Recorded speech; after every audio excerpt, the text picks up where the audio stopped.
Thanks for listening to the Tech Tools for Teachers podcast, where each week we talk about a free piece or two of technology that you can use in your classroom. I'm the co-host, Fuzz Martin, with my wife, Shanna Martin, who's a middle school teacher, technology coach, and personalized coordinator for her district. I'm her producer, and she has barely a voice left. That's why I'm introing the show today. Hey, girl, what's up? Hey. So we're still podcasting. It's like plowing through. Yeah, I was sick. You're sick. The other one was sick. And so... But you feel fine, right? I feel absolutely fine. And so I was like, I got stuff ready for the podcast. And you're looking at me like... Yesterday was really? Even worse.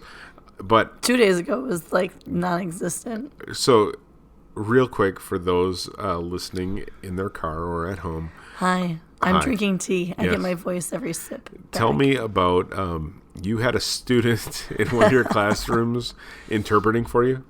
Yeah.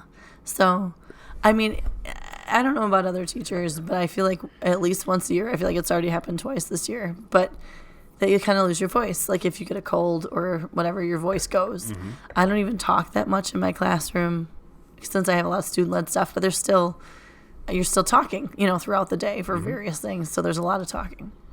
And we introed, actually there's several things that happened this week. Everyone has colds.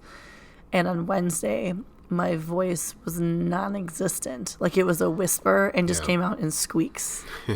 And so one of my students who likes to be up in front of the class. Well, just likes to share their thoughts and stuff. Sure, yeah. I asked for his assistance at the start of my day. Loved it. And he did an excellent job. I said things, and then he repeated them to everybody else, and then also felt the need to fill in his own teacher voice to tell other students that they needed to sit down and whatnot. And it worked out really well, Maybe he'll become a teacher because of that. And maybe. I think he would do a really good job. And so he kind of stepped in. And then my students, for the rest of the day, he's only in a couple of my classes, so... The kids are like, Mrs. Martin, are you okay? Like, does it hurt? Mm-hmm. I'm like, honestly, I feel great. You guys can't talk any louder. Like, I can't get any louder than this. Yeah. And so they did more reading out loud and stuff just to help me out. But they've been really troopers. Like, the kids have been awesome, which I really appreciate. I've got a really good group of kids. And then on Friday, we were rolling out a combined science social studies project, which was basically, it's an inquiry. So we laid out directions all day long because we had to do it for all of our classes because then we combined classes and stuff. So there's that. And then today I was at a pool party. With the little one. Four, almost 5-year-old. Now, I will just point out that chlorine doesn't help. No, when it you really don't doesn't. Have a voice. Now, before we get into the rest of the show as well. Yes, the actual learning of things. You have coming up on at your school district and also our oldest daughter's school district, digital learning days. Yeah. And that's becoming a thing. Is that becoming a thing just across Wisconsin or across the nation? It already is in place in many school districts. So like a lot of Indiana school districts, this has been going on for the last 5 years. Okay. And so, like charter schools, it happens, and quite a few other schools like Minnesota and stuff, like schools in Michigan, they've had them in place. So this is the equivalent of kids working from our home. Area, non-charter schools in our area, I guess. They kind of started last year because we had so many cold days last year. Right. That schools are going to school really late in the summer. It was 1 year ago this past week that it was negative 60 degrees here in Wisconsin. Yeah. We had a bunch of cold days. Yeah. So looking at, digital learning days or they're called e-learning days in some districts. Okay. But where the kids then, some of our first one is planned. It's a planned one, so we can see if we can roll it out in our district. Yeah, sure. So we're kind of testing the waters, but the teachers all have their plans ready, and then the kids learn from home and then report out what they've learned and stuff. I mean, I think it's good if you do it this way, kids won't necessarily have to, if you have an excess of snow or cold days off, they won't have to stay later in the summer. Right. But also, as an employer, it helps prepare people for working at home, which has become a thing with Yeah, you have a lot of employees that work from home, don't you? Yeah, with like here and there. with younger millennial and Gen Z employees, they like to work from home. They don't like to interact as much with people face to face.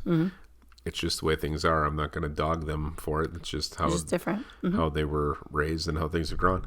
And so but being able to do so effectively, I think, is actually a skill to learn. Like if you can, Like time management and stuff. yeah, if you can manage your time at home, stay focused at home, you can actually maybe get more stuff done without the distractions, especially if you're a student. I remember as a student being distracted by all things, like socially and hormonally and all those kind of things, like being able to focus and get stuff done. Maybe not watch The Price is Right all day, but take a break, watch Price is Right. Take a break. Yeah. And I know your school and my daughter's school as well have laid out what to do if you're maybe you don't have Wi-Fi at home or you don't have some of the different pieces. Like if you don't have necessities. Chromebooks at home, can you use like the same stuff on your phone? You can if you're able to do so. So Right. we're trying to like navigate making sure that all students' needs are met. Yeah, but I think those are great. They obviously incorporate technology more than Yep. a lot of things, but also I think are a good way to prepare students for today's service-based Right. workforce. And also having like a little self-discipline too. Like you've got to sit down and kind of do some stuff without someone telling you what to do. Right. And we're running our 6-12. I know most of them are like 6-12 because elementary, it's meetings. You still have to meet like minutes for the school year. So for the state elementary requirements, minutes are always yeah. different. But for older students, like to, sit at home here, you're going to, continue. A lot of it's continuing on work that they're already doing in class. Like here's like read the next chapter, or if you're working on a project, like do the next portion of it. It's Right. not like, oh, here's a whole brand new concept that you're gonna have to learn. So it should be.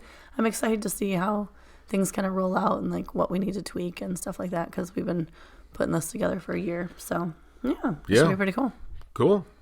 So this week, with all of our things, I was trying to Yes. oh, we need a cool theme because I can't survive without a theme. No. But then I was thinking of all the things I was doing with my staff this week. Yeah. And so I figured, you know what, I'll just talk about the cool little things I was digging up for staff members this week because when I work with staff members, it's 6-12 and it's different content areas all the time. And a lot of my work with other people is just like, hey, Shanna, you got an idea for this? What do you got? What can you dig up for me? What have you seen before? And so it's a lot of like, oh, hey, I found this cool thing on Twitter. Or like, this is a cool website that I've seen, other teachers use. So, Right. So this week, So it's a little bit of this and a little bit of that. And a little bit of my voice and a little bit of yours. And a little bit more of mine than normal. So the first one, it's a that, actually. Okay. It was rolling through Twitter, and some teachers started talking about this. Or that. It's a little bit of that. And it's called That Quiz. That quiz. Thatquiz.org. Oh, that quiz? A little bit of this, or That Quiz. Tell me about that quiz. So That Quiz, THATQUIZ.org, That Quiz. And it's really, you can create a login and stuff, but you definitely don't have to. It's one of those sites where everything is just pretty straightforward. And what it does is it quizzes you. It's a lot of it math. My math people out there, woo. It's mostly math, but there are a few other things like vocabulary and geography and a little bit of science that you can throw in there. Sure. And Their tagline is math test activities for students and teachers of all grade levels. Yeah. But it also has there's other vocab, topics in geography, there, and science. So you're going to pick a topic. That reminds me of kind of like Free Rice is like focused on vocab, but they actually have all topic areas. Right. So you're going to pick a topic. So we'll pick like arithmetic. Okay. You click on it, and then you can choose, like, I wanted to do addition. And it's really straightforward. On the left-hand side of the screen, there's little check boxes. So you can pick, I want addition and subtraction, or I just want addition. And you literally you type in the number. So like, I have 5 plus 8. Cool. And if I get my answer right, then it says, okay, you got it right or you got it wrong. And there's a clock on the right-hand side with right and wrong answers, and there's a clock, and you get like 10 questions, and you can reset. But basically, it's kind of like reviewing your math skills, and yeah, it's timed. You don't have to worry about the clock. Sure. It just kind of shows you. And once you've answered all 10 questions, it'll give you the breakdown on the average of how long it took you to answer each of those questions. Mm-hmm. Like if you are like in a younger grade level and you need to like do timed math tests. I don't know how often people do that anymore, but excuse me. But it's kind of just a cool, just straightforward math practice, which you could do on paper, but this you could do on a phone or on, a computer or a tablet. And like you can practice measurement. And measurement, we have been doing a ton with our 8th graders. They actually do it in science class because there's so many kids that don't remember their basic measurements, and like you need those things. Those are life skills. So they've been doing a lot of measurement practice. So like that's an option here. Like here's the fish. They'll literally line up a fish on a ruler, and you got to tell me how many like centimeters the fish is. So it's easy. Yeah. So pick one. So what's kind of cool is that it just is pretty straightforward math. Yeah. And gives you some feedback, and you know how well you're doing and what you need to do. And the thing I'm worried most about this one in particular is it's so simple. I don't know where I'm going to find a logo for the website for this just blog post. You'll screen cut that quiz. That quiz in Helvetica. So, yeah, it's not. I don't even know like the font. Okay. But yeah, so it's very straightforward. It's simple. It's math practice or vocab or the geography. They give you maps, and then you drag to label maps. Yep. Again, just some reinforcement of basic skills. Cool. So it's a little bit of that. All right, so that's thatquiz.com? .org. .org. Thatquiz.org. Okay. Cool. Thatquiz.org. So the second one we have Yep. a little bit of this. And a little bit of... Well, this is not of that. This Okay. It's made by Squibbler. All right. But it's called, the website is, the most dangerous random prompt generator. Okay. Now, couple of things. Let's talk. Going through the prompts, they're kind of like, she was beginning to realize how far down her memory she buried her teenage years. Like, the prompts, I would put like middle school, high school, and you can definitely like skip through them. Yep. So it's not like if you could put it up on your smartboard or something, you could easily click through something. Like, yeah, but it wouldn't be definitely not for elementary. It's not for elementary because like the prompts are, they're just not interesting probably to younger students. He stared hard at the table as he tried to recall his attacker and began describing. Go ahead. This one is the footsteps were moving away. Anyway, so you can click through and new prompt as many times as you want to. The pink glove lay on the ground, almost covered. The horse came back alone because Beauty lost it because when she went to the base castle. Somebody fell off. The end. Yeah. So anyway, sounds like a story we tell our youngest. The shortest story possible. Okay. The pink glove lay on the ground, almost covered, but it wasn't totally covered. The end. Good night. Go to sleep. But what's fun about this? So you pick the horse came back alone. You click start writing. Yep. And there's this little timer so once you start and you put like a space and you type in a word, there's a little timer that starts going across your screen. And because you only get 5 minutes, right? But if you sit on it for more than 10 seconds or 5 seconds, and the screen goes, you failed. And then you have to start over. So you're not allowed to pause and think. Oh, wow. You can't you can't spend time. You can type and then delete and type and delete, but you can't stop typing for more than 5 seconds or it locks up your screen and you have to start over. There's also a mode called hardcore mode where it doesn't allow you to see what you've been writing. It's all blurred out. And also, if you wait 5 seconds, it goes to a big red "you failed" screen.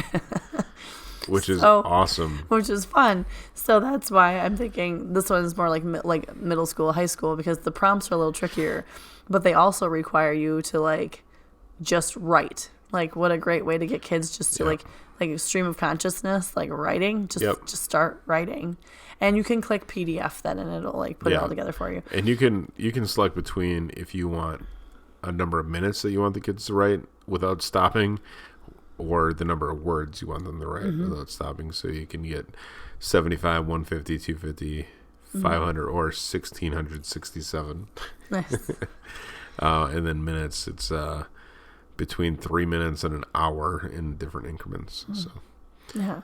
So it's kind of fun. So it's like it's a random prompt generator, but then also it pushes your writing skills too. It's not just the prompts then, but then you're like on a time clock when it comes to actually writing. And to me, I kind of laughed the first time the red screen came up on me. I was like, what? And then I realized like, oh, I have to keep writing. Otherwise. Like it's pretty intense though. Shut down. Yeah, like, but I guess that's why it's the most dangerous random prompt generator. So it's Squibbler, SQUIBLER.io /random-prompt-generator. The link will be at the website. Yes. So try it out even for yourself. It's kind of like a fun little challenge. Squibbler. Yeah. All right. Go. What's next? So that. A little bit of this, a little bit of that. Another of that? This one is Virtual Nerd. Virtual Nerd. What's up, Nerd? Virtual Nerd. So I got another math thing. Okay. I'm all like helping the math people this week. So Virtual Nerd, it's created by Pearson, which is one of the book companies that does math things. Well, they do lots of educational things. But Virtual Nerd it's cool. So everyone's familiar with Khan Academy and the videos that are created for math. Well, Virtual Nerd has their own kind of version of this. So they have over 1,500 video lessons that do like middle grade math through Algebra 2. They also have like Common Core and SAT math topic and ACT math topic alignments. So you can like make sure that you're doing what you're supposed to do for those tests too. Yeah. So like when you go to virtualnerd.com and you click on like pre-algebra, once you pick the overall topic, there's 708 Virtual Nerd lessons focused on pre-algebra. Sure. Then you pick your topic. So like multi-step equations and inequalities. You click on that one and then you get 7 more smaller topics within that one. So then if I click on equations with variables on both sides, then I get another breakdown. Solving equations with variables on both sides. And then you click on it, and there's 3 videos that explain it. Yep. So, like, it goes from, like, one topic to the breakdown to the next breakdown to the next breakdown. And there are videos created for how to solve all these types of math problems. So they're all videos, though. They're not actual tests or any... Correct. It's just videos. And then with the videos, it's kind of cool. It gives you background tutorials, like what other videos you should watch. Mm-hmm. It also gives you a keyword bank. So if there's specific vocabulary you're looking for in your lesson or that you want students to know, the vocab is always pulled out to the side, which is pretty cool. And then it'll give you further exploration videos, so like the next steps or which ones you should go to after that. So as a teacher, this is another fantastic resource when if your kids need to hear another version of how to do an equation, or if you weren't there that day, or if they need extra help in something, because a lot of times math is just like repeating the skill and relearning it and hearing it different ways. So Virtual Nerd is such a cool resource because it has all of these math topics and then broken down, and there's a person, like it's a woman, she's explaining it at the whiteboard, or there's various different whiteboards, and they like walk you through how to do each steps of these equations, which is pretty sweet and very helpful. Especially, I know like our kids, if they're working at different levels too, you can have some kids like, okay, like watch this video on integers, and then they can learn about the vocab and how to do it. Yeah. And then the teacher can come back and like reinforce the lesson and go back through stuff with them, which is pretty cool. Yeah, that is cool. So that is my this. That's a this. That's a this. There you go. Well, what's the setting in? virtualnerd.com. Virtualnerd.com. Yeah. Okay. Remember when nerd was like a bad word? I know. Nerds are awesome. And now nerds like, oh yeah, look at that nerd. That's cool. That person must make a lot of money.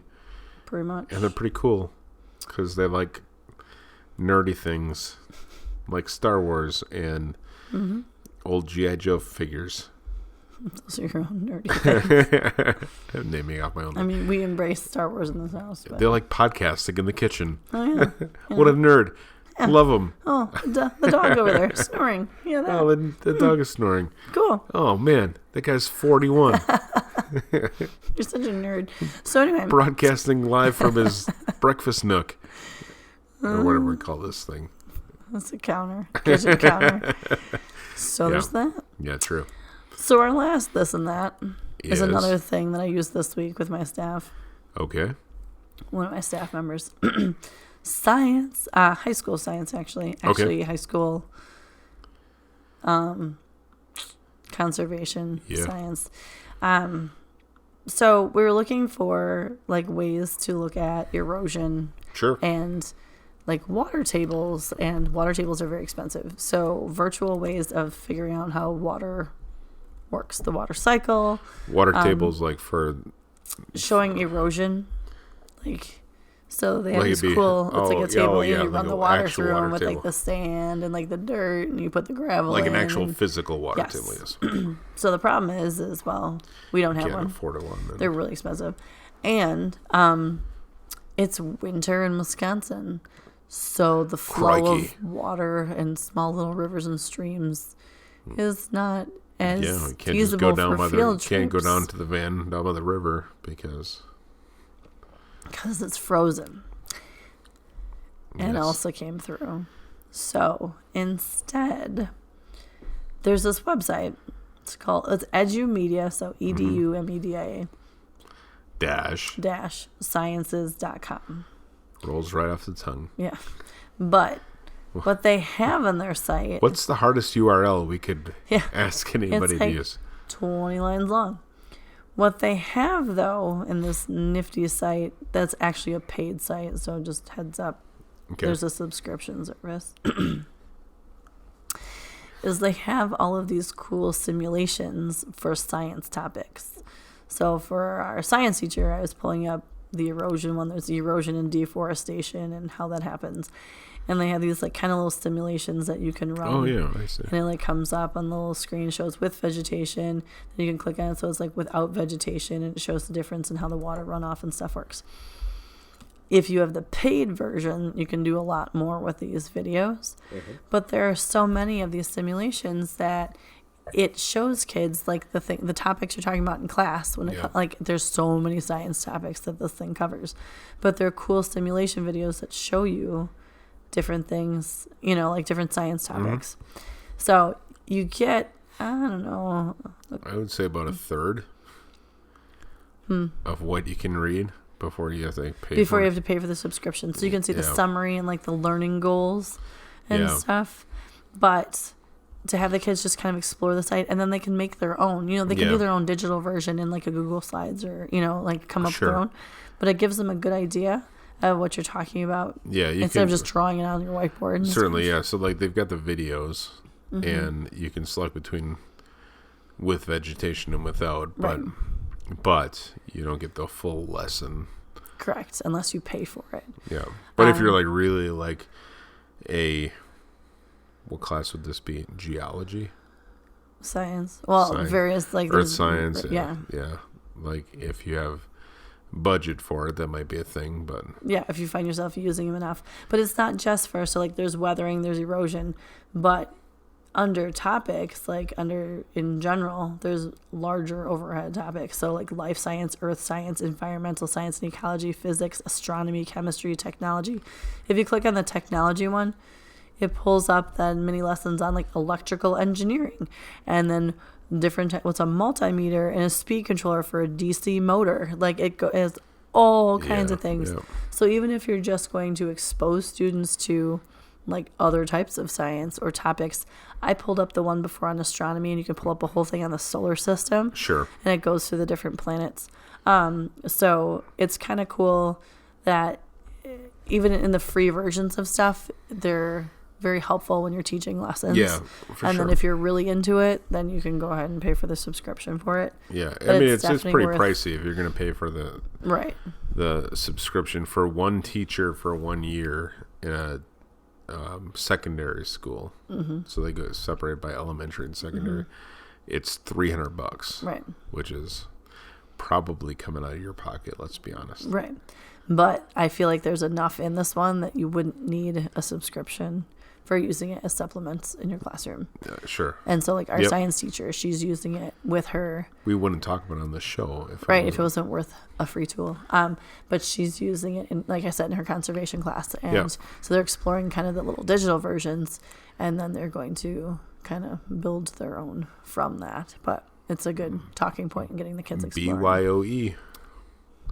Build your own erosion. No? Water table? BYO. BYOWC? Stop now. No? Okay. I can just stop now, guys. Yeah, okay. Yeah, we're good. I'm good. Yeah, so All right. a little bit of this, a little bit of that. I didn't totally lose my voice. I feel like I felt good introing your show. I know you haven't really done I'm that. going to do that more often. Okay, go for it. I found my old radio cassettes today, Yes, and you heard me booming them through the basement. I did. But it was like from like 1996 when I was a child. Yes. I had just turned, and I'm sure I have one in there from when I was still 17, but I had just turned 18. Mm-hmm. And it was kind of fun. I was That's really very trying cool. hard. You were really trying. It was really funny. I was realizing Yeah. how much I wanted to sound like a radio guy. But it Or was you kind of could fun. just like talk, and it could just happen. Yeah, and now I'm just like, hey, here I am. Nice. Welcome to the Well, podcast. All right. On that note, thanks for tuning in. This has been the Tech Tools for Teachers podcast. Do you want me to finish? Yes, please. If you ever have any questions, find her on Twitter at SmartinWI. And if you want to get more information on the links to the technology discussed in this episode, visit smartinwi.com. New episodes each week. Thanks for listening. Go educate and innovate. Schnazzy! The ideas and opinions expressed in this podcast and the Smart and WI website are those of the author, Shanna Martin, and not of her employer. Prior to using any of the technologies discussed on this podcast, please consult with your employer regulations. This podcast offers no guarantee that these tools will work for you as described, but we sure hope they do. And we'll talk to you again, hopefully with beautiful voices next week. Thanks for listening.